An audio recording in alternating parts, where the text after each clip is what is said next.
Movie शुरू होती है। एक लड़की आयरिस से बड़ी मजे के साथ मॉल में शॉपिंग कर रही थी। तभी उसकी नजर एक लड़का जोश पर जाती है। दरअसल वो भी उसे ही देख रहा था और पहले ही नजर में दोनों को एक दूसरे से प्यार हो जाता है और इसी के बाद से वो दोनों एक साथ रहने लग गए थे। इन्हें साथ रहते रहते काफी दिन गुजर गए। एक दिन जोश उसे अपने साथ एक ट्रिप पर लेकर जाता है। वो जगह जोश के दोस्त का घर था, जहाँ सभी दोस्त इकट्ठा हो रहे थे। बहुत ही जल्द दोनों उस लोकेशन पर पहुंच चुके थे। इनकी मुलाकात जोश की एक दोस्त से हुआ जो किसी वजह से आयरिस को पसंद नहीं करती थी। ये दोनों जब अंदर आए तो उस घर के मालिक इनके दोस्त को देखते हैं जो काफी अमीर था। असल में वो एक माफिया भी था और इसी ने ही इन सबको अपने घर आने की दावत दी हुई थी। यहीं पर हम एक लड़के पैट्रिक और उसके दोस्त को देखते हैं जो दोनों भाइयों एक दूसरे से बहुत ही प्यार करते थे। अब वो लड़के होकर प्यार आखिर कैसे कर सकते थे, इसका जवाब हमें आगे पता चलने वाली है। खैर, ऐसे ही मिलते जुलते रात हो गई। ये सारे के सारे लोग बड़े मजे से खूब सारा ड्रिंक करते हैं और साथ में इन्होंने डांस भी किया और खूब मौज मस्ती की। अगली सुबह आयरिस और जोश दोनों घर के पास नदी के बारे में बातें करने लग गए। आयरिस उसे कहती है कि चलो क्यों ना वहाँ चलते हैं, बहुत मजा आएगा। जोश कहा कि तुम चलो, मैं तब तक नहा कर आता हूँ। वो अकेले ही नदी किनारे जाकर खड़ा हो जाती है। उसने जब अपने जेब में हाथ डाला तो उसने देखा कि उसकी जेब से चाकू निकल रहा है। उसे देखकर वो काफी हैरान रह गई। सोचने लग गई कि आखिर ये नाइफ मेरे जेब में कैसे आ गया। तभी यहाँ पर घर का मालिक भी आ जाता है, इसीलिए आयरिस फौरन से चाकू को वापस रख लेती है। वो जैसे ही बहाना बनाकर वहाँ से जाने लग गई, तब मकान मालिक कहने लगा कि इधर ही बैठ जाओ, बातें करते हैं। अब वो रुकना तो नहीं चाहती थी, लेकिन उसके जिद करने पर रुक गई कि तभी वो बहुत ही अजीब बात कहता है, तुम मेरी पीठ पर लोशन लगा दो। यह सुनकर आयरिस को बुरा तो लगने लग गया था, लेकिन वह ऐसा करने लगती है। अब उस मकान मालिक की हरकतें यहीं तक ही सीमित नहीं था, बल्कि वो फौरन से आयरिस का हाथ को ही पकड़ लेता है। अजीब तरह से उसे हाथ लगाते हुए उसे अपने बहुत ही करीब कर लेता है। आयरिस को बहुत बुरा लगने लग गया। वो बार बार कह रही थी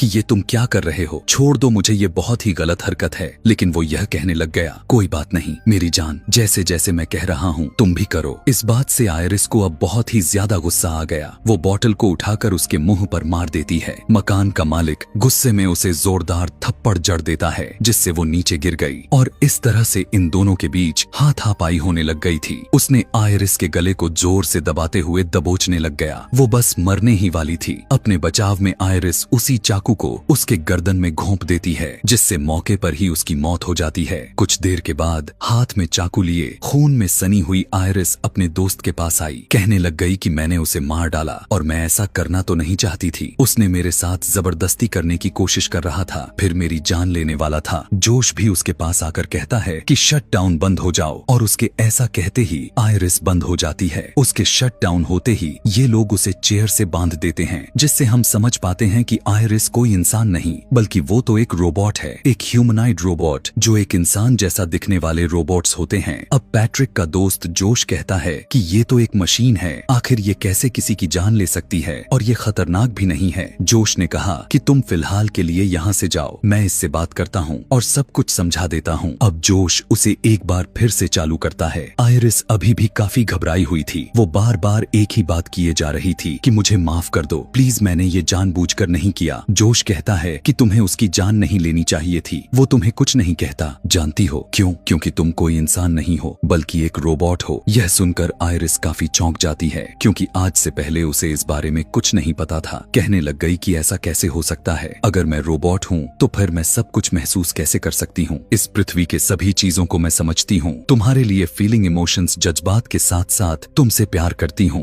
हमने बहुत सारे वक्त एक साथ गुजारे हैं और बहुत ही ट्रिप्स पर हम साथ में जा चुके हैं। इस पर जोश कहता है कि तुम सिर्फ एक मशीन हो और जो ये सारी चीजें तुम करती रहती हो वो तुम्हारे प्रोग्राम्स हैं, यादें हैं जो तुम्हारे सिस्टम में डाले गए हैं। अब यहाँ से सीन को उस टाइम में लेकर जाया जाता है जब रोबोटिक कंपनी वाले पहली बार आयरिस को जोश के घर लेकर आए हुए थे। कंपनी वालों ने उससे कहा हुआ था कि ये रोबोट कोई आम रोबोट नहीं, बल्कि ये बिल्कुल इंसान ही है, इंसानों जैसे ही जज्बात रखती है। तुम बस जल्दी एक बार उसके साथ प्यार दोस्ती बना लो, फिर ये हमेशा तुम्हारे साथ रहेगी, तुमसे प्यार करेगी। जब आयरिस का सिस्टम पूरी तरह से एक्टिवेट हो जाता है तो जोश जाकर उसके सामने बैठ जाता है। आयरिस ने जब जोश को देखा तो उसके साथ प्यार वाला लिंक बना ली थी, जिसका मतलब था कि इस कहानी के शुरुआत में जो हमने प्यार वाला सीन को देखा हुआ था वो असल में हुआ ही नहीं था। वो तो बस आयरिस की यादों में डाला गया था और इस तरह से इनके प्यार का रिश्ता बना हुआ था। आयरिस उससे प्यार करती है। उसे लग रहा था कि उन्होंने बहुत सारा टाइम एक साथ गुजारा है, लेकिन ऐसा तो नहीं था क्योंकि इन्हें मिले हुए बस एक ही हफ्ते तो हुए थे। लेकिन यादों की वजह से आयरिस को यही लगता है कि मैं कई सालों से जोश के साथ रह रही हूँ।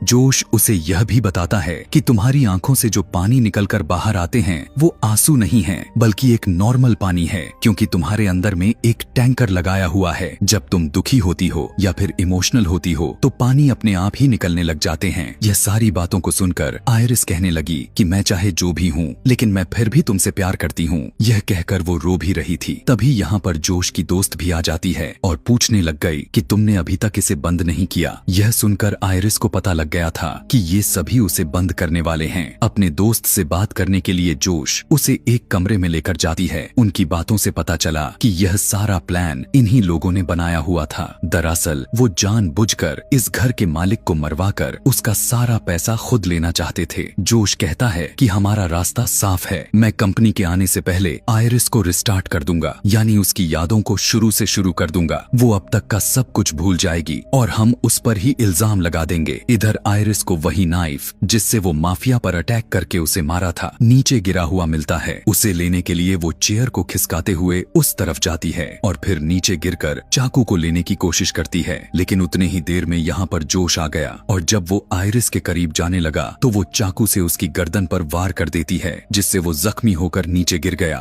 आयरिस खुद को चेयर से छुड़ाते हुए जोश का फोन को लेकर घर से बाहर आ गई और जंगल की तरफ भाग जाती है। जोश की दोस्त उसे बस देखते ही रहे, कुछ कर नहीं पाते। पैट्रिक के दोस्त को भी पता चल चुका था कि आयरिस के जेब में चाकू जोश ने रखा हुआ था। जोश उसे बताता है कि यह सब हमारा ही प्लान था और अब अगर कंपनी के आने से पहले हमने उसे नहीं पकड़ा तो हम सभी फंस जाएंगे। वो एक पेन ड्राइव को सामने रखते हुए कहता है कि इसकी मदद से मैं आयरिस में चेंजिंग कर सकता हूँ और उसे पूरा बदल सकता हूँ, लेकिन इसके लिए हमें उसे पकड़ना ही होगा। अब जोश पैट्रिक के दोस्त को भी पैसे दिखाता है जिनके लिए इन्होंने घर के मालिक की जान ली। जोश ने सभी को बताया कि इन पैसों को 3 हिस्से में बांटेंगे, एक मेरा दोस्त का और एक तुम्हारा, जिन पैसों को हम आपस में ही बांट लेंगे। इस पर पैट्रिक का दोस्त कहने लग गया कि 3 ही नहीं बल्कि 4 होंगे। पैट्रिक को तुम आखिर कैसे भूल सकते हो, वो मेरे साथ है और उसे भी तुम्हें हिस्सा देना ही पड़ेगा। जोश कहने लग गया कि नहीं, मैं यह तो बिल्कुल भी नहीं करने वाला, हिस्से तो बस 3 ही होंगे। यह सुनकर उसका दोस्त जाकर पैट्रिक को शट डाउन कर देता है। वो फौरन से बंद हो गया, मतलब कि पैट्रिक भी कोई इंसान नहीं बल्कि वो भी एक रोबोट ही है। जोश की दोस्त उसे बताती है कि यहाँ टोटल $12 मिलियन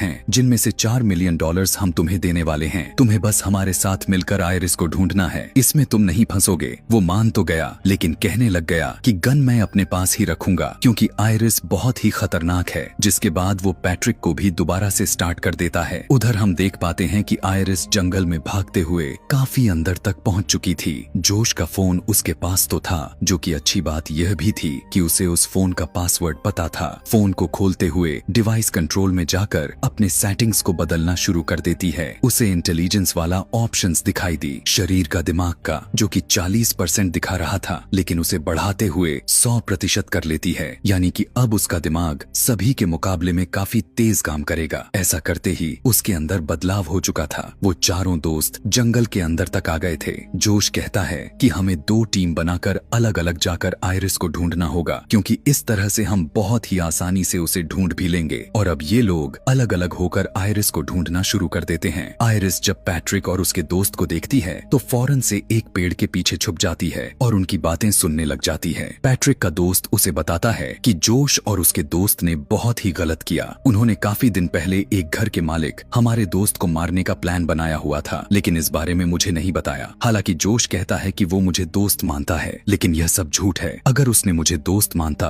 तो वो मुझे इस बारे में जरूर बताता। उसे मरवाने के लिए जोश ने आयरिस को इस्तेमाल किया। जोश ने आयरिस को इसीलिए खरीदा क्योंकि आयरिस के मदद से ही जोश उस माफिया को मरवाना चाहता था, क्योंकि ऐसे ही उसका काम आसान लगा था। और अब जब वो फंस चुका है तो मुझसे मदद मांग रहा है। यह सुनकर पैट्रिक कहने लग गया कि मैं भी तो एक रोबोट हूँ ना, तो तुम भी मेरे साथ क्या ऐसा ही करोगे। दरअसल उस पता चल चुका था कि मैं भी एक रोबोट ही हूँ। उसका दोस्त सुनकर पहले तो वो काफी हैरान हुआ, पूछने लग गया कि तुम्हें तुम्हें यह सब कैसे मालूम हुआ? पैट्रिक कहने लग गया कि यार मैं तुम्हारा दोस्त हूँ और काफी दिनों से तुम्हारे साथ भी रह रहा हूँ, बस पता चल गया। आगे हम यहाँ देख पाते हैं कि पैट्रिक और उसके दोस्त एक दूसरे से मिले हुए थे और कैसे उनमें दोस्ती हुई। दोनों किसी एक फेस्टिवल में मिले हुए थे और इनके बीच रिश्ते की बॉन्डिंग हो गई। तब उसका दोस्त कहता है कि तुम बेफिक्र रहने की कोशिश करो यार, मैं तुम्हारे साथ कुछ गलत नहीं करूंगा, क्योंकि सच में तुम्हारे साथ रहते रहते मुझे तुमसे प्यार हो गया है। तुम बहुत ही अच्छे हो, मैं हमेशा तुम्हारे साथ रहना चाहता हूँ क्योंकि तुम मेरे लिए सब करते हो। अभी इनकी बात चल ही रही थी कि अचानक से आयरिस के हाथ में लिए फोन पर बेल हो जाती है, जिससे इन दोनों को पता चल गया कि आयरिस पेड़ के पीछे है। पैट्रिक का दोस्त गन निकाल लिया था और यह देखकर आयरिस भागने लग गई तो वो शूट करने लग जाता है, लेकिन निशाना ठीक से नहीं लगता। यह देखकर पैट्रिक का दोस्त दूसरे साइड पर जाता है और जब आयरिस भागते हुए आगे बढ़ रही थी तो वो सामने से आकर उसे पकड़ लेता है, जिससे यह दोनों घसीटते हुए नीचे गिर जाते हैं। लेकिन इससे पहले वो गन को लेकर दोबारा से आयरिस पर हमला करता वहीं उसे पकड़ लेती है। अब इन दोनों के बीच हाथापाई होने लग चुकी थी, लेकिन इसी बीच गन ट्रिगर हो जाती है। गोली सीधा पैट्रिक के दोस्त को लग गई और उसकी मौके पर ही मौत हो गई। अब यह सब कुछ ऊपर पेड़ पर खड़ा हुआ पैट्रिक भी देखे जा रहा था। और अब जब जोश के साथ उसकी दोस्त भी यहाँ आए, लेकिन आयरिस एक घर की तरफ भाग जाती है। वो जोश की हाई टेक्नोलॉजी वाली कार में बैठ जाती है और उसे लॉक्ड कर लेती है। तब तक जोश भी यहाँ पर आ चुका था, जो दरवाजा खोलने की कोशिश करने लगा, लेकिन कार चल नहीं रही थी क्योंकि वो आवाज की कमांड देने पर ही स्टार्ट होती थी। आयरिस ने जब अपने आवाज में गाड़ी को चलने के लिए कहा तो वो मैच नहीं करती। उसके पास वक्त कम था क्योंकि जोश कांच को तोड़ने लग गया था। अब आयरिस अपना दिमाग लगाती है। वो सेटिंग्स में जाकर अपनी आवाज को बदलकर जोश जैसा बनाने लग जाती है। जल्द ही उसके जैसा आवाज बनकर मैच हो गई और गाड़ी स्टार्ट हो जाती है और आयरिस यहाँ से भाग गई। लेकिन यहाँ पर जोश का भी दिमाग काम कर गया। वो फौरन से घर के अंदर आया। घर के मालिक का फोन को लेकर पुलिस में रिपोर्ट यह कर देता है कि मेरी गाड़ी चोरी हो गई है। जैसे ही रिपोर्ट रजिस्टर्ड हुआ, गाड़ी एक रोड के किनारे आकर अपने आप ही बंद हो जाती है। फिर जोश उसी फोन से अपने फोन पर कॉल लगाया और जब आयरिस ने फोन को उठाया तो जोश कहने लग गया कि प्लीज तुम घर वापस आ जाओ, मैं सब कुछ ठीक कर दूंगा। अब क्योंकि तुम एक रोबोट हो तो तुम्हें कोई सजा नहीं मिलेगी, और अगर तुम्हें इस बात का दुख भी हो रहा है तो कोई बात नहीं, मैं तुम्हारे अंदर बदलाव कर दूंगा जिससे तुम सब कुछ भूल जाओगी और हम फिर से एक साथ रहने लग जाएंगे। इस पर आयरिस कहने लग गई कि नहीं, बिल्कुल भी नहीं, अब मैं दोबारा से तुम पर भरोसा करके गलती नहीं करने वाली। तुमने तो घर के मालिक को मारने के लिए मुझे इस्तेमाल किया है। जंगल में पैट्रिक और उसका दोस्त बातें कर रहे थे और मैंने उनकी सारी बातें सुन ली हैं। अब मैं यहाँ से कहीं दूर चली जाऊंगी और दोबारा कभी भी लौटकर तुम्हारे पास नहीं आऊंगी क्योंकि मैं भी जीना चाहती हूँ। अब जैसे ही कॉल कट हुआ, जोश भागते हुए पैट्रिक के पास पहुंचा। वो उसकी दोस्त का फोन लेकर पैट्रिक में चेंजिंग करने लग गया और उसके गुस्से को 100% कर देता है। यह बदलाव करने के बाद वो पैट्रिक को रिस्टार्ट कर देता है और जब वो दोबारा से अपनी आंखें खोलता है तो इस बार उसके सामने जोश मौजूद था। यहाँ पर इन दोनों के बीच प्यार दोस्ती का रिश्ता बन जाता है और पैट्रिक अब जोश से प्यार करने लग गया था। जोश उससे कहने लग गया कि तुम मेरे साथ रहना चाहते हो, लेकिन आयरिस हमें तो अलग करना चाहती है, तुम्हें जाकर उसे रोकना ही होगा। अभी आयरिस जोश के कार की कांच को तोड़ने में लगी हुई ही थी कि तभी उसी टाइम एक पुलिस ऑफिसर आ जाता है। वो यह देखकर गाड़ी से उतरकर बाहर आया। तब तक आयरिस भी बाहर आ चुकी थी। अब आयरिस को इस तरह से प्रोग्राम किया गया हुआ था कि वो झूठ नहीं बोलती, और जब ऑफिसर उसे यह पूछने लग गया कि तुम यहाँ पर क्या करने के लिए आई हो, तो वो कहती है कि पास में ही एक घर है, हम सभी दोस्त वहाँ पर एंजॉय कर रहे थे। अब ऑफिसर को पता था कि वो घर किसका है, इसीलिए वो आयरिस से कहने लगा कि तुम मेरे साथ चलो, मैं तुम्हें सुरक्षित तरीके से उसके पास छोड़ आता हूँ। यह सुनकर आयरिस बता देती है कि मैंने उसे जान से मार डाला है और अब मेरे दोस्त मुझे जान से मारने के लिए मेरे पीछे पड़े हुए हैं, इसीलिए मैं दोबारा से उनके पास नहीं जाना चाहती। इतने ही देर में यहाँ पर पैट्रिक आ गया। वो बिना कुछ सोचे समझे उस ऑफिसर पर हमला कर देता है। वो पीट पीट कर काफी बुरी तरह से उसे जान से मार देता है। फिर वो जोश का फोन को लेकर आयरिस को शट डाउन करता है और उसे लेकर वापस आ जाता है। अब जब जोश के इस वाले दोस्त को सारा मामला काफी सीरियस होता हुआ नजर आ रहा था तो वो सारे पैसों को पैक करने लग गई थी। वो जोश से कहने लग गई कि मैं तो यहाँ से निकल रही हूँ, अब इस मामले को तुम ही निपटाओ। जोश कहने लगा कि तुम मुझे इस तरह अकेले ही छोड़कर नहीं जा सकती, मैंने तुम्हारे ही खातिर घर की मालिक की जान ले ली और अब तुम्हें भी मेरे साथ ही रहना होगा। लेकिन वो तो थी जिद्दी, उसकी एक भी बात नहीं सुनती। वो जब यहाँ से जाने लग गई तब जोश उसे रोकने की कोशिश करता है। जब वो नहीं सुनती तब वो पैट्रिक को उसे रोकने को कहता है। अब क्योंकि पैट्रिक के अंदर बस गुस्से की आग जोश ने भर दी थी, इसलिए वो उसे रोकने के लिए उसके पीठ में चाकू को घुसा देता है, जिससे वो बुरी तरह से जख्मी हो गई और काफी तेजी से उसका खून निकलने लग गया और बहुत ही जल्द उसने अपना दम तोड़ दिया। अब उसकी लाश को ठिकाने लगाने के बाद जोश फिर से आयरिस को दोबारा से स्टार्ट करता है, लेकिन उसने आयरिस के हाथ को चेयर से बांधे थे, इसीलिए अब वो चाहकर भी कुछ नहीं कर सकती थी। जोश कहता है कि मैं तो तुम्हारे अंदर चेंजिंग करके तुम्हें रिस्टार्ट करना चाहता था ताकि तुम्हारे अंदर के सेव हुई डेटा डिलीट हो जाए, लेकिन अब मुझे लगता है कि तुम्हें खत्म कर देना चाहिए। आयरिस, जिसका दिमाग अब 100% काम कर रहा था, कहने लग गए कि मैं जानती हूँ कि तुम्हें क्या अच्छा लगता है क्या नहीं। वो और भी कई सारी बातें करती हैं जो सिर्फ जोश के दिमाग में चल रही थी, जिससे जोश को अंदाजा हो गया कि उसका दिमाग कितना तेज काम कर रहा है। इसीलिए वो उसकी इंटेलिजेंस को पूरी तरह से 0 कर देता है, यानी दिमाग का नामो निशान ही मिटा दिया, जिससे अब वो जोश के कंट्रोल में आ गई। जैसे जैसे वो कह रहा था, आयरिस बिल्कुल वैसा वैसा ही किए जा रही थी। वो उसका एक हाथ आगे करके नीचे मोमबत्ती पर रख देता है। ऐसा उसने इसलिए किया ताकि उसे तकलीफ हो और आयरिस अब जलने लग जाती है। अब जोश कंपनी में फोन कर देता है ताकि वो आकर आयरिस को ले जाए। आयरिस का पूरा हाथ ही जल चुका था और अब उसका मशीनरी वाला हाथ दिखाई देने लग गया था और अब वो पैट्रिक को कहकर आग बुझवा देता है। फिर उसके कहने पर गन हाथ में लेकर अपने सर पर रख लेती है और जब वो गन की ट्रिगर दबाने को कहा तो वो खुद को शूट भी कर लेती है, जिससे अब वो पूरी तरह से खत्म हो जाती है। कुछ टाइम के बाद जब रोबोटिक कंपनी वाले लोग आयरिस को लेने के लिए आते हैं तो वो उन्हें झूठी कहानी सुना देता है। गवाही के तौर पर उसने पैट्रिक का रूप पुलिस वाला बना दिया था। वो जोश के हाँ में हाँ मिलाए जा रहा था, इसीलिए कंपनी वाले उसकी बातों पर यकीन कर लेते हैं। लेकिन वर्कर कहने लगा कि सच जो भी है वो तो हम पता लगा ही लेंगे, क्योंकि फ्रॉड से बचने के लिए हमने हर रोबोट के अंदर एक डिवाइस लगाई होती है जिसमें सब कुछ रिकॉर्ड होता रहता है। और अच्छी बात तो यह है कि डिवाइस रिकवर हो सकती है क्योंकि गोली सर में लगी हुई है, जबकि रिकॉर्ड करने वाली डिवाइस तो पीछे कमर में लगी हुई है। यह सुनने के बाद तो जोश के अंदर की बेचैनी बढ़ने लग गई थी, क्योंकि डिवाइस रिकवर हो गई तो उसकी असलियत सभी के सामने आ जाएगी। खैर, कंपनी वाले आयरिस को अपने वैन में डाल देते हैं और उसे ले जाकर उस रिस्टार्ट के प्रोसेस पर लगा देते हैं। लेकिन इससे पहले कि वो यहाँ से जाते, इनके सामने पैट्रिक आ जाता है और फौरन से ड्राइवर को शूट करके उसकी जान ले लेता है।